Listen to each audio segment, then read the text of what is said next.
راضي ياكل وغضبان وبيلحلح بس يا لهوي. الثانية دي الثانية شوفي ما عرفتيش تمسك يا اختي مصدعة من الحر وزعلانين مني. يا الغلة دي من مصطفى اخويا وهو راوس، ربنا يجعل الخير يا رب عند الناس كده. لكم تروحوا تصيفي ويجوا يعلفوا حوان نعبي بقى في بصوا بقى الكام وكمان طارق احنا هبطنا البحرية دي جبال. هبطت اذبح لك ديك. انت معركة تحت هدومنا كانت ترابة ومتوسخة عشان كنا بنحمل إلهي ما تحرم منك أبدا يا أبو طارق يا غالي. والله أنتوا زعلانين ليه؟ والله أنا هحميكوا وأعمل لكم حمام سباحة. تعملي ايه يا ست؟ البط زعلان اللي أنا رحت صيفت وهو ما صيفش. ونعمل له اكبر بحر هندي. أيوه ومش راضي ياكل وغضبان وبيلحلح وعنده صداع كمان. لازم أنا أخليك تصيف في الساحل الشمالي. بيقول لك إيه؟ ولا ساحل ولا مارينا. التشت اولى بيني ولا ساحل ولا مارينا، التشت اولى بيني. بسم الله الرحمن الرحيم، اللهم صل وسلم على سيدنا محمد وعلى ال سيدنا محمد. يا صباح الورد او يا مساء الورد. طبعا ما بتشوفوا الفيديوهات بتاع الخالة حلمي، ربنا يكبر بخاطركم ويسعدكم ويرضيكم ويوسع عليكم. وازيكم يلي ما فيش حد زيكم، وجعل وشكم جوهره وحبب فينا العبد والرب والحسن اللي في الارض.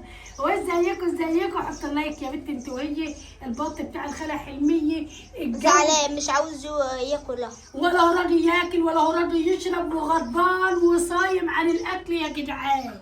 بقول لي انت رحت صيفتي وسبتيني، رحت خدت فسحتك وجاتلني عاوزين نصيف يا خالة حلمي. قلت لهم من عندي قبل العندي، والكتف ده زاد والكتف ده ميه. طبعا زي ما انتم شايفين الطشت اللي ابو طارق حط فيه الميه دي هنمسك برطايه نحميه علشان الجو حر اليومين دول قوي. والبط بتاعنا زي ما انتم عارفين شوفوا عاوز الكنس تحت وعاوز يتعمل له علفه. وبقول لي بقى انتوا كنتوا سايبانا حبه صغيرين جت لقيتنا ايه البطه حلوه قد ايه.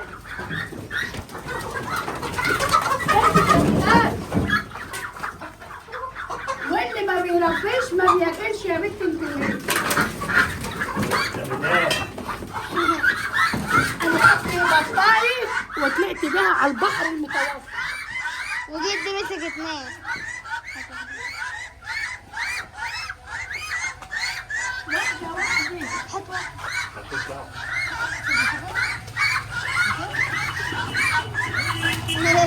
عمك والله مالناش بركه الا انت. البط بتشوف يا جماعه الخير حراره الدنيا. بط الصب بالذات تلاقيه ايه ما بيليقش ياكل من الحار. عملنا لك بحره. يلي البط ما بيليق، يلي البني ادمين مش عارف ياكل. عايز استحمى انا. عايز تستحمى؟ ايوه والله. هنحمل بطني وننضف حتتنا وننزل تاخد لك شاور. شوفوا بقى ما شاء الله البط بيحب اللغلغه. سيري هات واحده واحده اهو. شوف بقى عايزين تستحموا وكمان شوف البطيه. شوفوا اخواتهم بس يا لهوي. ارمي عطشك اهو احلى من البحر اهو كده ابو طارق. واحده دي كمان ولا ساحل ولا مارينا. الطشت بتاعنا اولى بينا. كنا بنستحمى في الطشت دي زمان، حط التخته والليفه والصابونه الدهري عشان لا اله الا الله عشان بتنشف بقى الميه بتاعتها. ايه شوفوا حطيتهم بابا ازاي عشان المكان عندي ايه ضيق وحار. بصوا نمسك رجلهم من ورا كده. شوفوا البطه بتلغلغ ازاي ما شاء الله. ابو طارق اقعد اغسل بطتك. ليه؟ اقعد يا عم اغسل بطتك معايا. البطيه ايه بتدي. احنا يا بني ادمين مشغلين المراوح ومشغلين التكييف وميه ساقعه وميه بارده وعصير. الحيوان دي البط دي لازم برضه تعامليه. وانا هغسل واحده برضه. تعامليه معامله ايه الاطفال. تعامليه يا جدعان. بصوا واحده راحت كده وواحده راحت كده. على الميه وعلى الرمله اللي خايف من الرمله. بس يا بنتي اقعدي يا بنتي، يا بنتي انا بحميكي يا بنتي، مش انتوا غضبانين عن الاكل؟ طب غضبانين عن الاكل ده يا خالة حلميه؟ الجو حر يا ولاد، احنا بنطبخ الطبيخ بيقعد باليوم وبالاثنين ما بناكلوش من حراره الدنيا. برضه كل البط دي زي البني ادمين، مش علشان بط او طيور. عن الاموره والدكتوره مريم بتغسل البط يا عيني، قالت لي بقى سيبيني يا ناني اغسل بطاي.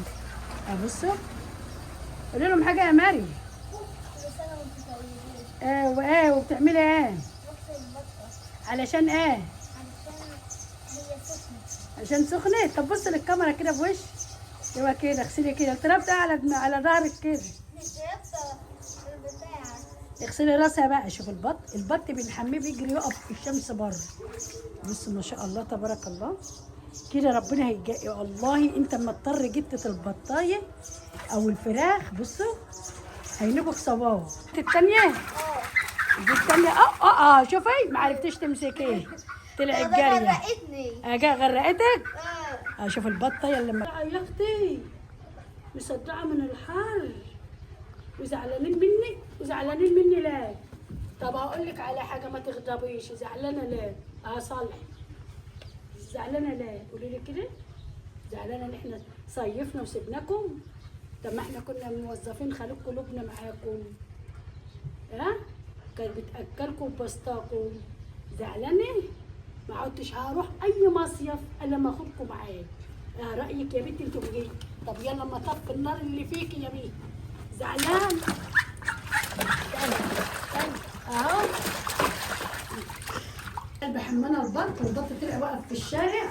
بقى نطلع الفراخ دي كده وشوفوا بقى الحته دي روبه. لا علشان كان اللي بيجي يحط له ميه كان بينزل ميه كتير على الارض زي ما انتم شايفين كده. انتوا بقى نلم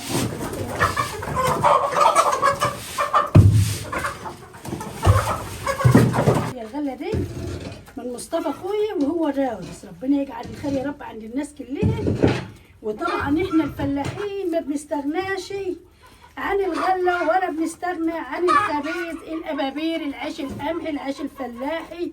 ولازم يكون بيت الفلاح فيه رز وفيه ذره وفيه غله وفيه الحبوب اللي احنا اتعودنا عليها من صغرنا من امنا وستنا والناس الكبار بتوع ايام زمان. انا جايبه الغله دي من نهار ما كان مصطفى اخويا دارس ولا فتحتها ولا جت يمتها. اتلبخنا بقى في الشغل هنا شويه ورحنا المصيف بقى. تعالوا كده تعالى كده يا مريم اشوفها شكلها ايه. ادي اول فتحه بفتحها معاكم اهو. اشوفها مستاهله تتغسل ولا مستاهله اغربلها بالغربال. في غله تستاهل الغسيل ما يكون غلته تكون فيها طين كتير ومش هتعرفي تغربليها. في غله بقى بتكون نظيفه. هاتي كده يا مريمه نضيفها كده. هي من على الوش نضيفها. هي يا ترى جواها ايه بقى؟ شوفوا ما شاء الله ما شاء الله تبارك الله. يا رب ما نتحرم من الزرع يا رب. بسم الله ما شاء الله عليه. يا رب ما نتحرم من الزرع بحق جاه النبي ولا نتحرم من الخير ده اللي اتعودنا عليه جدودنا من ايام الفراعنه وايام الناس كلها. طبعا انا هوريتها لكم اهو. بشوفها فيها ايه اهي ما شاء الله. لا انا هاخدها برضك على اغسلها برضك عشان ايه ما عنديش غربال واقعد اقول يا فلان عليكم غربال. والناس بقى ايه من نهار ما الفران جت والعيش جه على البطايق الخير اتمنع من البيت. يعني كنا عندنا البدرون دي تلقي برميل غله. هنا دش ذره كان الذره القديم بتاع السنه اللي فاتت قبل ما نروح المصيف. الله يستر ابو طارق كان مسكوا دشه وحطيناه ركناه هنا على سيرس على دش عشان اقلب التركيبه. البط اللي انا حماته معاكم ده لحد وقتنا الساعه كان بياكل علف صافي. يعني ما اكلتلوش دش ولا رده ولا اي حاجه لسه. ليه؟ كنت انا جايبه 4 شكاير علف كنت حطاهم هنا وبنعلف منهم. وكانت اخت لبنى بتعلف منهم. كان لسه معانا ايه شكاره خلصناها. هبدا بقى اقلب لهم سيرس على دش. حبه عيش فايضين عندك طبختيه وفيضل منك شويه وبايظين. البط حلاوته في كده. شوفوا بقى هروق بقى الحته دي كده وانظم الحته دي ودي بقى الحاجات دي. طب ايه يا ام طارق انت حاطه الحاجات دي وراكي؟ لا، الحاجات دي يا جماعه الخير انا بحتاجها لما بكون جايبه حوان صغير، بقوم جايه محوطه اهي، روقت حته جوه وستفت الحاجات اهي. هعمل ايه بقى يا خاله حلميه؟ دي ايه؟ داش. دي الداش بتاع السنه، الدولار بتاع السنه اللي فاتت. شوفوا بقى يا جماعه الخير، بقوم جاي مدهم زي ما شايفين كده، عامل دهامه رفيعه كده. دي سيل، لا يعني حاجه بسيطه هنا كده عشان ملمومين الصراصير ملمومه على العلف. بعد ما اقلب العلف بتاعي واعبيه، هجيب ازازه رش واقوم راح ارشه الاوضه دي كلها وبره وجوه. مش هتلقي بقى ايه ولا صرصره يسبحوا ميتين. بصوا بقى معايا هنا السرس بتاعنا ده اهو، افضيه على الارض عشان نعمل التركيبه بتاع البط بتاعنا.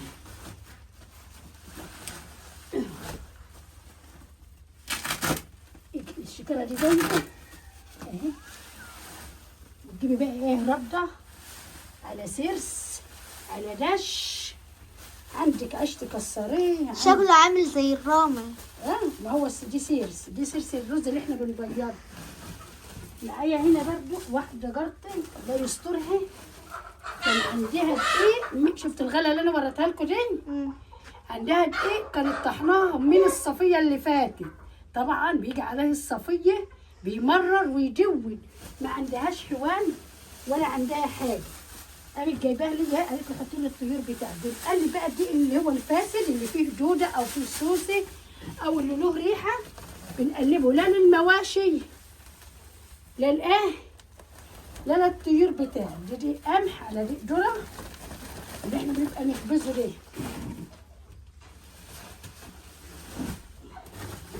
دي دش اهو اللي احنا دشينه، اللي هو الذره اللي انا بقى اعمله معاكم في الغاية. انت هتعملي بقى الخلطة دي هتدوبيها؟ لا ادوبها، اقلبها.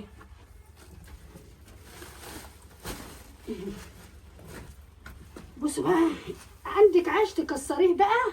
شوف الدقيق بقى، دي الدقيق بقى يا جماعه الخير اللي هو الغلب مطحون من السنه اللي فاتت. جارتي جت تخبزه، لقيت له ريحه كده، ومهما تخبزه تحط له فانيليا هيبقى له ريحه. قامت جايباه الله يسترها، بدل ما ترميه في الزباله او ترميه هنا، قامت جايباه له وقالت لي قلبي له الطيور بتاعك يا خاله حلميه على العلب. بصوا بقى هم مقلبين كده اهو. شكرة رده، تجيبي رده بقى على حلو بقى. بدور في الشكار اللي ورايا، لقيت نص شكاره علف من اللي هو العلف اللي انا كنت بعلفه لهم. برضك قلبت عليها اهو. بصوا اهو، شوفوا قلبت عليهم اهو. بص بقى جدا عمل القش اهو.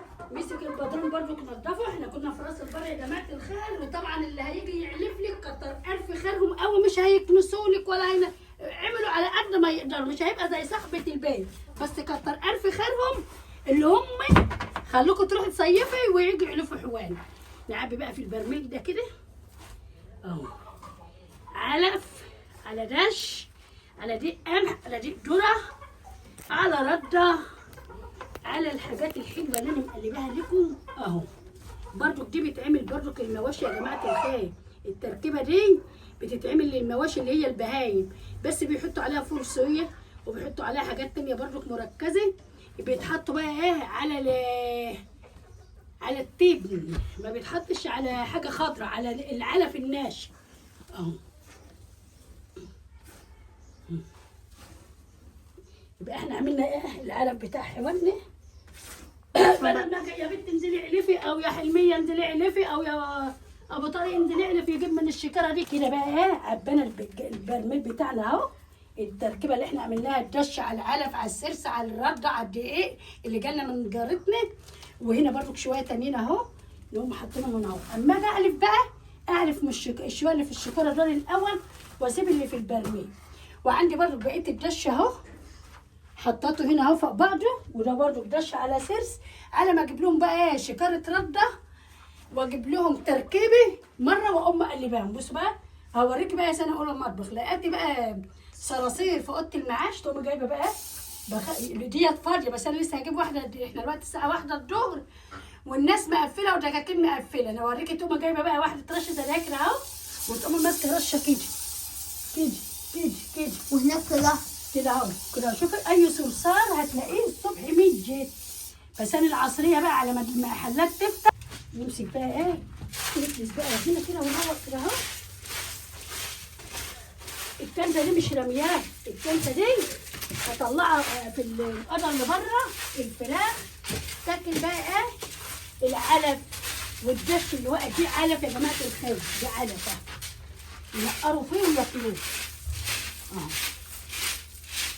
شوفوا يا ابو طارق الله يستر ونضف بره اهو. اي واحده بقى بتكون في المصيف شوفوا بقى الكنزه دي ما هياش تراب يا جماعه الخير، فيها علف وفيها دش وفيها ذره ولواء. شوفوا بقى كده مليون. شوفوا والفراخ بالذات بتحب تنقر في التراب وفي العافر، هينقروا بقى خساره بقى ده اهو. الفراخ الكتاكيت الحلوه ده هي بينقوه. تعالوا نوريهم بقى البدران اللي كان شوفوا بقى الحته بالستفت اهو زي الفل وبقت زي العسل. دي المفرش بتاع العربيه، ودي الكرتونه بقى عزي، وده مفرش بقى ما بتكون الدوره مقشراه مقشراه وراح بطلعه قدام الباب بفرش المفرش ده. ودي الغله بتاعتني، ودي برضو الطشت بتاعنا، وهنا حبه حاجات كده برضو بنحتاجهم زي ما انتم شايفين كده. الحته رايقه وزي الفل ازاي، ربنا يروق بالنا وبالكم. شوفوا بقى القريه هنا تحفه تحفه اهو. وبرضو كان هسيب الباب كده اهو مفتوح، الفراخ تيجي بقى تنقر بقى ايه العلف اللي واقع دي. شوفوا بقى ابو طارق برضو نضف الحته هنا اهي خلاها زي الفل زي العسل وسايبين بقى. انا مش انا بفرق. شوفوا بقى ما شاء الله البط المحملاه بصوا واقف كام. وكمان ايه انا بطلعه كل يوم بره يا جماعه الخير، بملى لهم المسقه دي بره وبهوهم عشان عندي المكان ضيق والجو حر نار، بيبقوا زي ما انتم شايفين كده متبلدلين في الحر وما بياكلوش. شوفوا السقايه اهي، شوفوا بنملاها لهم ميه كده بيفضلوا هنا. بطلعهم الصبح طول النهار واخر النهار بيخشوا جوه. طارق احنا هبطنا البحرية دي تبان. هبطت اذبح لك ديك؟ انت اغلى حاجه امسك الديك. جاي انا في عز الحر دول اشتغلوا معايا. معلش ما هو احنا هنعمل ايه شغلنا. لازم ايه ينام في حته هو كان نضيفه. امسك الديك قبل ما يمشي. نو الديك اغلى ديك ليك يا ابو طارق. ماشي يا غاليه يا ليه؟ يا تعبان يا شيان يا غلبان. ما يغلى حاجه على ابو طارق. اعملي حسابة العشاء عندنا. ليه؟ ما شاء الله. خلي السكينه. تربيه البيت ما يقلى عليها يا جماعه الخير. اي والله. تربي تاكل تربي. شوفي امسك بقى. انا كنت راح اعمل لك بطاطس مسلوقه. يلا بقى. يقول لك لما بقى شوف اخوه بينادي على ابوه فين. ما شاء الله. يا تاني يا حبايبنا مع بعضنا بعد ما خدت شاور وغيرت هدومي ونضفت عشان زي ما انتم عارفين بقى كانت الدنيا ايه معركه تحت. هدومنا كانت رابه ومتوسخه عشان كنا بنحمل بط وزي ما انتم شايفين كده. حطيت الميه على البوتاجاز على ما سخنت، كنت خدت شاور وصليت الظهر وحمدنا ربنا وقلنا الحمد لله. الميه بقى زي ما انتم عارفين نطره ملح صغيره علشان لو الديك بتاعك او البطايه بتاعتك فيها سل رفيع يقوم ايه الملحيه مطلعه مخليها السلايه بوزها بتطلع اللي فوق تعرفي تشيليها. وعصره ليمون تاني كده او ليمونه او قشره برتقانه او عصيره برتقال ايه تخلي زفرت. شوفوا الديك بتاعنا اللي ما بيربش ما بياكلش. بصوا بقى حبايب قلبي سنه اولى مطبخ سنه اولى جواز. بصوا اهو فاخر من الاخر شوفوا معاكم كده اهو. شوفوا بقى اعملي بايدك كده اهو. دخل دي كده وبايديك الجميله دي كده. يمي سخنه سخنه سخنه سخنه. شايفين الحلاوه دي؟ شايفين الطعم الكيك بتاعنا او الفرخه بتاعتنا خليناها زي الفل اهو. شيفتها على البوتاجاز كمان نشطفها كده اهو تحت الحنفيه بالراحه كده. شوفوا بقى دلوقتي لو انت مش مربيه في البيت بتاعك هتشتريه بقى بالشيء الفلاني. الدنيا غاليه والعلب غالي والدنيا ربنا يجعل عندكم الخير دايما ويجعل عندكم الفرح دايما وتاكلوا وانتم متهنيين يا رب العالمين.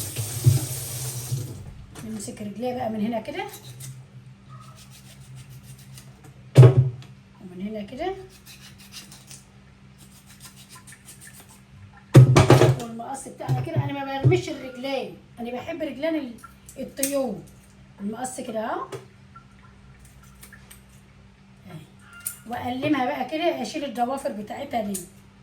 التيك اخواته قاعدين ينادوا عليه، سامعين؟ بيقولوا هو راح فين؟ الخالة حلمة، سامعين؟ سامعين الديوك بتنادي عليه ازاي اللي تحت؟ كل واحد بيحس باللي له ناقص. شوفوا قلبي بقى كده اهو بالمقص.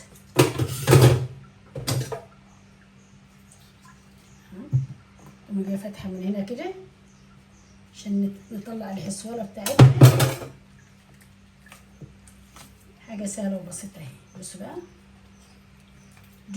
دي الزور اللي كان بيصيح بوه، والله كنت بسمع احسه الفجر. ودي بقى ايه الحصوله بتاعته اللي هو ايه بيبقى ياكل من فيه بالراحه كده عشان ما تتفجرش معاكي وفيها اكل. بسم الله الرحمن الرحيم.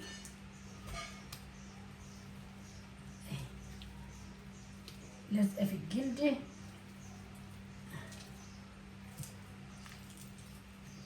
جلد الديوك بتبقى جامده عن بتاعه البرابر. البربره غلبانه زي الست بالظبط، الديوك زي الفميه. ولعت على الرز بتاعنا اهو، حطيت له ملحه، وهنا بقى معلقه سمنه بلدي، وهنا شويه زيت على معلقه سمنه عادي. معانا هنا بقى طماطمايه مبشوره، بصلايه مبشوره، فصين من الثوم، هنحط عليهم شويه ملح وشويه فلفل اسمر بسيطين كده، ونحشي بقى بها الفرخه بتاعتنا الجميله دي. خلاص. ومعايا هنا بصل برضه فردته هتطبخي ايه على حلميه خضار. يا بنتي انتوا ناسيين وهي اللي انا جامعه اللوبيا بتاع اخويا مصطفى. شفتوا حبه اللوبيا الخضر ده يستاهلوا بقكم. جت برضه بعد ما نضفت الفرخ ونقعته انا وابو طارق عملنا كوبايه شاي في الخمسينه كده، وقعدنا نساير وقمنا مقصفين شويه اللوبيا دول كده. اللي بيتقصف يتقصف واللي بيتفصص بيتفصص، وغسلتهم وحطيتهم في المصفى اهي زي ما انتم شايفين كده يصفوا. خلاص. غدوه خفيفه ولطيفه. وكمان على السريع كده وما نقعدش في الجو نار نار. والبط والله بيدعي لي والبدران بيدعي لي على التنظيفه اللي عملناها فيه دي، وخصوصا البط لما استحمى وسبنا لهم الطشت قعدوا جم جري لوحدهم كده يطبشوا فيه. قلت لهم يلا زعلانين مش كنتوا عايزين تصيفهم؟ عملت لكم الشحي للسمالي، الطشت اولى بينا اهو. بصوا بقى هنحشي الفرخه بتاعتنا زي ما احنا متعودين يا حلوين. الحشوه دي بتخلي الفرخه او الديك الرومي او كده بتخليها تحفه تحفه يا بنات. اقسم بالله العظيم يا بنات يا بنات يا بنات يا بنات، واللي ما خلفش بنات ما شبعش من الحنيه ولا داق الحلويات. غمضت عينيا شويه. هي غني يا بنت انت وهي.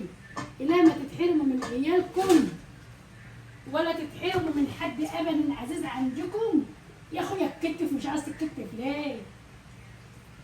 بصوا بقى ايه فروغه جميله تملى العين. بصوا بقى نمسك بقى ايه بقيت ايه. شوفوا بصوا كمان الكفتة هنا الرجل عشان طلع حلوة تتكلم كتير. الدماغ الكبدة والقلطة والرقبة يا جدعان. بصوا بقى ايه ريحة البصل دي كده. خلص الحوض. هنحط هنا بقى ايه طماطماية حلوة كده وبصلايه وفصين من الثوم. للاسف ما عنديش جزر راح اسوق ما سوقتش من النهار ما جاش عشان كنت جايبه حاجات كده كانوا فايدين معانا في المصيف. مشيت نفسنا بيهم كده. وكان ابو طارق برضو كان ايه اتسوق لنا جاب حبه طلبات كده لما كنا جايين. قلنا نمشي العمل بقى اليومين دول كده. شوفوا وبفكر حبايبي من كل مكان تشجعوا ابنكم طارق يا جدعان في المحل بتاعه. وارجع واقول لكم مش هيكبر الا بكم ومش هيحلو الا بكم. وكمان حبايبي ومتابعيني جايب حبة لبس 10/10.